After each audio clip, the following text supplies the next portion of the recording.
Hey guys, it's Nicole here back on this Friday night. Yeah, Friday night. Damn. And welcome back to Nicole's View. So as you guys all know, me and my road dog, Miss Adrian, Andy, we took a road trip to Norristown, PA. You saw the few photos I took. It was interesting. We left here, New Jersey, at like, what, 5 in the morning. We just wanted to make sure we could get in because we knew Andrea Constand would be testifying. So surprisingly, there wasn't a lot of people. Tons of media, of course, but wasn't a lot of people. You did have some of these so-called women who are apparently victims or supporters of Andrea Constand, but there was a few of us out there. And in the photos you guys saw, I took a few photos of the courthouse. I met crime author, writer Aphrodite Jones. And some of you, I saw some of your comments briefly, and you're like, why are you taking a picture with her? Why? Listen, Aphrodite Jones, she's someone that when you break it down to her and she starts to look into it herself, she's like, oh, well, maybe I do have it wrong. Because she asked me and my friend what we thought about Cosby, and I pretty much said, I think he's being set up. I think it's all bullshit. And then when she kept going on, she's like, I don't believe Andrea Constand. I think she is not telling the truth. But what about all the other women? And I was like, well, Aphrodite, we have to look at Gloria Allred. Gloria Allred, in my opinion, is the mastermind behind the ransom, the $100 million ransom that she is holding over Cosby's head. Why? That is why they all came together like that. All right? They're looking for a multi-million-dollar settlement to come down the pipe. So, of course, they're all going to get on code, no matter if they knew Cosby for real and had some type of relationship with him, or if they just knew him in passing, okay? And they want to get on the bandwagon to get a piece of that $100 million ransom extortion plot, okay? And Cosby said, oh, hell no, you will have to take me to court before I do anything of the nature. And this is what you have right now. So, in my opinion, what is going on in Norristown, PA is an absolute disgrace. Funny thing is, folks there were nice in the courtroom, all the people there. But what is going on in Norristown is absolutely disgusting against Mr. Bill Cosby. Guys, when he came into the courtroom, my heart kind of sank, because in person, he's not as tall as I thought he would be. And that could be due to age, because they say as you get older, we do tend to lose height. But I read somewhere. And when I saw him, he came in with his assistant, I believe, or PR person, Ebony. And I just looked at him, and he had his cane, and he can barely see. And I was just like, wow. That's when it hit me, because at first it's kind of, oh, we're here, we're kind of excited. You have the cameras around, and then when he came in, first thing in the morning, I'm just like, wow, this is no joke. This is for real. And, he just walked in, he had his cane, and, and I almost started crying, because I'm just like, this is Bill Cosby. And one thing that, when Aphrodite was interviewing me, she was like, I was at the Michael Jackson trial, and Michael had fans everywhere. And she was like, where are Cosby's fans? Where are his supporters? I mean, and I couldn't say anything. I couldn't say anything. I'm like, I don't know. I was like, maybe it's a generational thing. Maybe folks who are like 35 and older would take more interest in it versus, someone like Michael, who still had, in a lot of ways, a lot of popularity, but was hated at the same time. It's hard to explain, but, I feel like even with musicians, it's just different. You know what I'm saying? And I tried to explain it in that way, but at the same time, I couldn't explain it totally away. She was like, where is everybody? Where are his, Bill Cosby is supposedly iconic. Where are his supporters? And I was like, that's all I could give her was a generational thing. And maybe because it's his genre and he's older, so he may not appeal to someone 40 or younger than 40 or 35 and younger. But it was kind of embarrassing when she asked me that. I'm not even gonna lie, because I felt like, yeah, there should be more of us out here.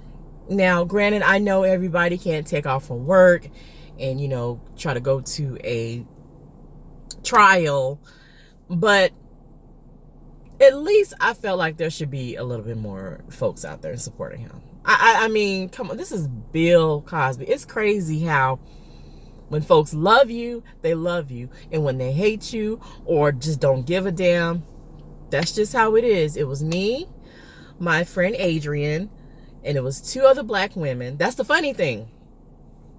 It was mainly black women there for him. And there was one young black guy who was there, but he thought that he could get in early, and he couldn't because he had to go back to work. So he couldn't even stay for it. He was hoping he can get in for a little bit, but the doors to the courthouse didn't open till like 8:30. So he couldn't even get in if he wanted to, because he's like, oh crap, I got to go back to work. So there was one young black male out there, and who else? And the rest was basically media or folks who are trying to accuse Cosby of the bullshit. And there was one white woman, when we were on a break, an older white woman, Constand was coming out of the courtroom, walking back somewhere, and she goes, "Good luck, we support you, I support you." And I was like, wow. There's more out there for her than it is for Cosby. And I think that's a damn shame. Okay, we're talking about Bill Cosby. No matter what you may think about what he said in the past, this is a high-tech lynching that is going on in Norristown, PA. And the prosecution, or the assistant prosecutor, she's black, and she did all the testimony, dealing with Constand, and it was just the damn questioning. They didn't even start till 10 a.m. So we were just sitting there nearly an hour and a half, like, okay, when is this going to start? I'm like, did this heifer renege? Does she not want to testify? But finally at 10 o'clock, it all started. Constand came out. She's looking all extra skinny and, all like she's a victim. And I'm just sitting up here saying to myself, oh my God. Excuse me, guys. It's just a lot I want to say. And so she comes out, and I'm just like, okay. So from 10 o'clock to about 10, 11, 12, 1, 10, 11, 12, 1, 10, 11, 12, 1, 2. So from 10 to about 2 in the afternoon, all right, the prosecution, they drug it out. Baby, they tried to they tried to drag it out as long as they could, because they knew that when Tom Mesereau got up there, it was no game. So by the time Tom got up there, we were coming back from lunch, and he started a little bit after 2. And when he went up there, he was just getting ready to go through the questions. And I wrote some of it down, but he was going through, just going through her lies. Guys, when she was up there, Andrea Constand is from Canada, Toronto, I believe. And baby, she was up there when the prosecution was questioning her. Oh, it was just, woe is me. And, her story was changing. And, he did this to me and I didn't know. I took 3 blue pills, and, before she even said that she just took 3 random blue pills, she was talking about how she doesn't take medicine, and it was her first time ever taking anything. She doesn't even take Advil. She believes in like natural stuff, and I think you say holistic stuff. And when she was over Cosby's place one time, and she, he just gave her these 3 blue pills, and she wasn't feeling well, and she just took them anyway. She didn't even know. She just took them. So she just took some random pills, okay? He didn't force them on there. He just said, hey, do you want them or not? I mean, the bullshit just never stopped. Even after this happened, even after her saying that he basically fingered her, okay? Sorry, I have to be a little bit graphic here. Touched her breast. And at one point she said she believed she was foaming at the mouth from the pills. And, you know, she was in and out and she didn't know what was going on. And she woke up, her bra was around her neck. I mean, and I'm just sitting up here like, really? Really? It was just crazy. And when they started the trial, they were showing an old, you know, picture of her when she's like 19 and she's all young and smiling. And I mean, you could just see through the bull. All right. She talked about the multiple times she went to his house, had dinner with him, would bring him like stuff from Temple University because, you know, she worked as a, I think, board of director of the basketball team, something like that. And she had a lot of Temple stuff that she would give Cosby, like sweatshirts and stuff like that as gifts. I mean, and then of course she went on to sue Cosby and got like $3.3 million. She went on to be a physical therapist. And yeah. And the thing that's just crazy that we cannot get over is the fact that after this happened to you, why would you keep in contact with a man who supposedly drugged you, fondled you, and it's just all good? And now it's a problem. Like a whole year later, you wait to tell the police. I mean, this woman had so many holes in her story. And when Tom Mesereau got up there, you know what I'm saying? He was just going through everything. So the first thing that he poked his hole, or poked a hole, not his hole, a hole, her story, she changed the days of when the alleged incident happened. She changed the days. Inconsistent. She kept getting confused on dates. And Mesereau asked her a very simple question, which was so obvious. He was like, Ms. Constand, did you ever feel that Cosby was physically attracted to you? And she was like, oh, I don't think so. I don't know. You know, she's using her Canadian accent. I don't know. I was just a little bit embarrassed, but, you know, and he's just sitting up here like, if the man apparently touched your leg, touched your inner thigh, you know, showing interest, you don't think that's attraction? And she's just like sitting up here like some dumb high school girl that can't decipher from a man being interested in you. Like, seriously? Damn, she came home quick. I'm sorry, at my friend's house. You can't decipher if a man is into you. Okay, so I'm just like, okay, I'm so over this. And then he brought up the lawsuit from 2005 where she testified under oath, where she said in the during the trial then, or not trial, but the lawsuit, she admitted that she had laid in bed with Cosby at a hotel, but on the stand today, she was like, I didn't lay in bed with him. He laid down and I sat on like the edge of the bed. And you're like, wait a minute, but that's not what you said in the lawsuit. Another hole. And this was my favorite part. He was asking her, had you ever had to take any sexual assault type courses when you were working at Temple? So she sat up here and pretended like, oh, I didn't know what you're talking about. Oh, I don't remember. I don't recall. And Mesereau literally went back and he's like, this is like your signature. This shows like, you know, you took these courses because you had to know about sexual assault. You're over a basketball team of women. You have to know what's going on. You have to. I mean, come on. So she just sat up there and pretended like she didn't know what the hell he was talking about, which was a bunch of bullshit.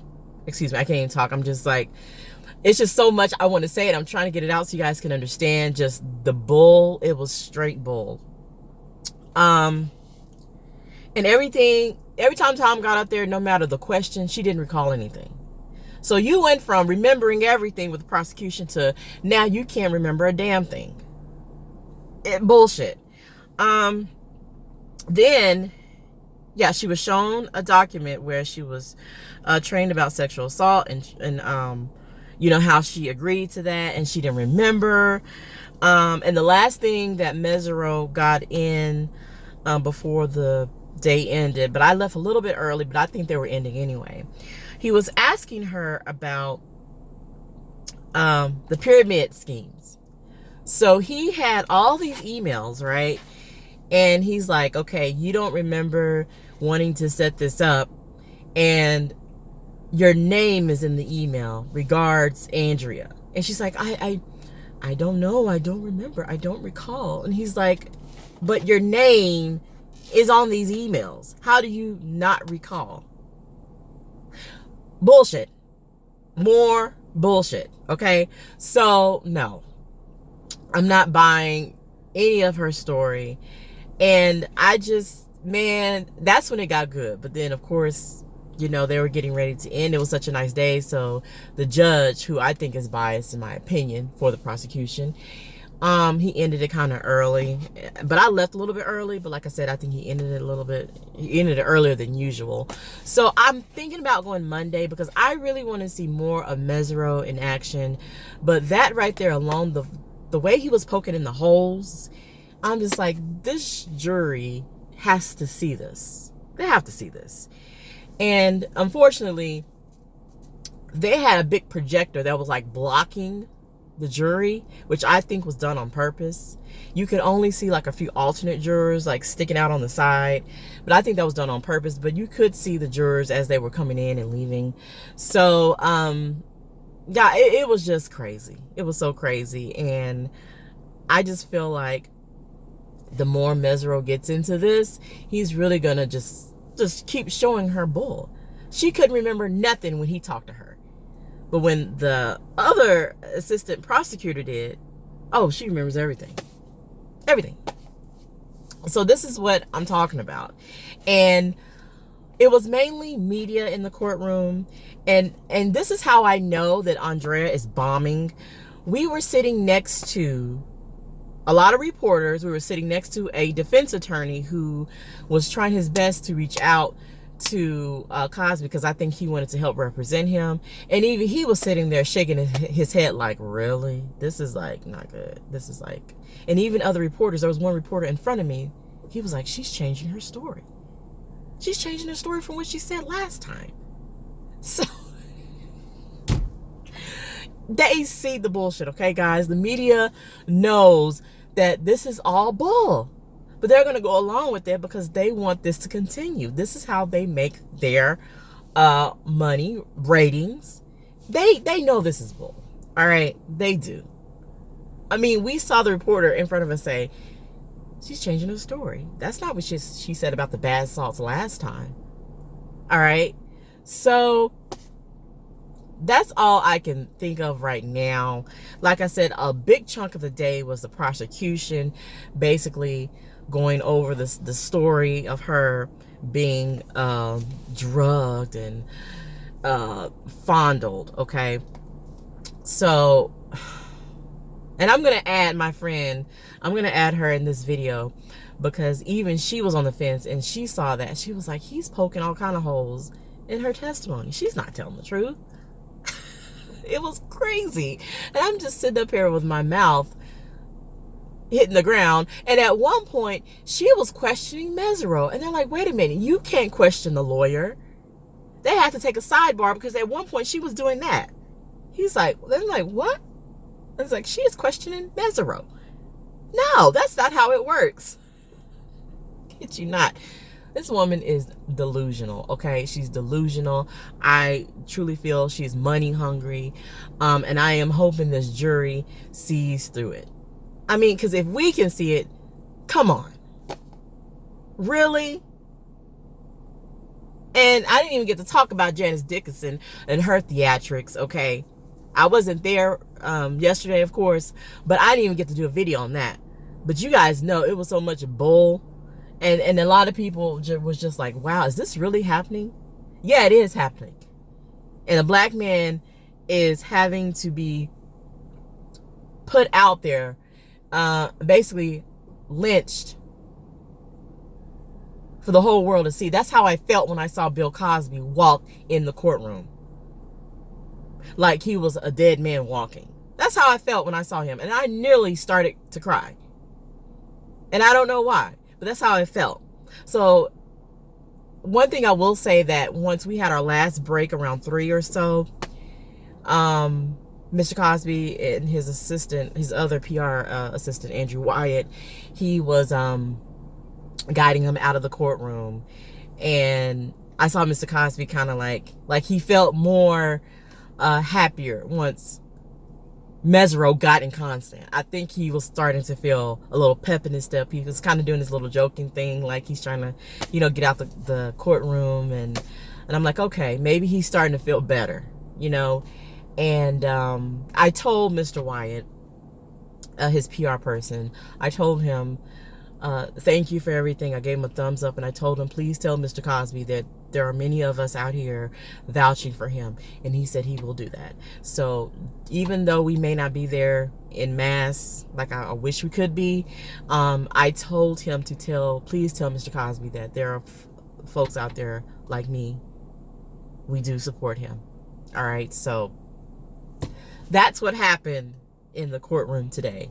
I'm gonna probably try to go out Monday if I can. If not, of course I'll do videos on what happened that day and whatnot. But I really want to go back out there because Mesereau is Mesereau is very, his presence is like you sat up, because like when he got ready to do the cross-examination, you could just feel everyone just sat up. Like he commands attention. And I saw like the alternate jurors, they kind of sat up like they were paying attention when he got up there. So I felt like that was a good sign as well. But anyway, I can't think of anything else. I'm like exhausted. We got up so early. But if you guys want to ask me any questions in the comment section, feel free to. I'll try to go through them tonight once I'm settled down and everything. But I just wanted to put this video out there for you guys to see and all that good stuff. I'm trying to think of anything else. Yeah, it was just basically, you know, you had the media out there being nosy, doing what they do. I'm just glad I was lucky enough to get in. I hope I can get in again if I do go. I feel like Cosby's going to be okay, because I feel like Mesereau, he is truly putting in the holes. So yeah, I think he, in the end, he's going to be all right, because a lot of people are seeing through the bullshit. Even the fake ass media who want to hold on to so bad that this man did this to Constant. But even they're like, wait a minute, 50 times you still call him after the fact, after he did this to you? Come on, folks. But anyway, let me know what you think in the comments section. Like, comment, and subscribe, and I'll see you all in the next video.